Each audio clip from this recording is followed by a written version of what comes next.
কেউ যদি আমার বিরুদ্ধে কথা বলে আলোচিত হতে চায়, পরিচিত হতে চায়, সে হতে পারে। এ ধরনের কোনো অভিযোগ কোনো সাংবাদিক, কোনো পুলিশ, ইলেকশন কমিশন, মিডিয়ার লোক কেউ খুঁজে পায়নি। আপনি দেখেন, ওদিকে তাকান, এখানে ট্রাকের, এখানে লাঙ্গলের, এখানে অন্য প্রার্থীর, চতুর্দিকে পোস্টার এসে আমরা সহাবস্থানে বিশ্বাস করি। করোনার মধ্যে আমাদের এখানে বিএনপির একজন বিদ্রোহী প্রার্থী ছিল, জাতীয় পার্টি লাঙ্গল আতিক সাহেব ছিলেন।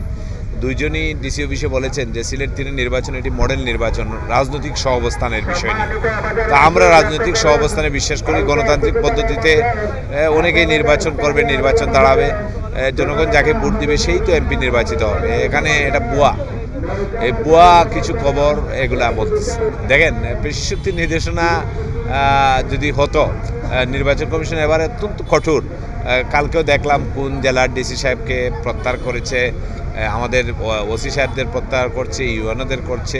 এখানে কোথাও কেউ কোনো অভিযোগ পায়নি। এটা আমার মনে হয় সম্পূর্ণ ভুয়া। নৌকায় ভোট দেওয়ার জন্য মানুষ অপেক্ষায় আছে। আমরা আশা করছি আগামী 7 জানুয়ারি মানুষের সেই অপেক্ষার অবসান ঘটিয়ে নৌকা ইনশাল্লাহ জিতবে বিপুল। সাধারণ মানুষের অভূতপূর্ব সাড়া পাচ্ছি। আমি সকাল থেকে লালাবাজারে গণসংযোগ করছি।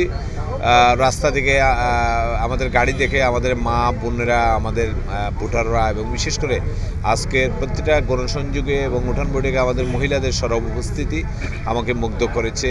এই এলাকার উন্নয়নে ব্যাপক উন্নয়ন হয়েছে গত 2.5 বছরে।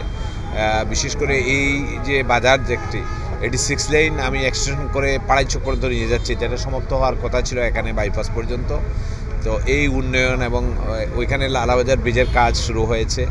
তো এই উন্নয়নের পক্ষে মানুষ এবং মানুষ শান্তিতে ছিল। গত 2.5 বছর আমাদের রাজনৈতিক সহাবস্থান, আমাদের যে দক্ষিণ সুরমার যে ঐতিহ্য, আমাদের মুরব্বীদের আমরা কথা শুনে চলি, তাদের পরামর্শে এটি।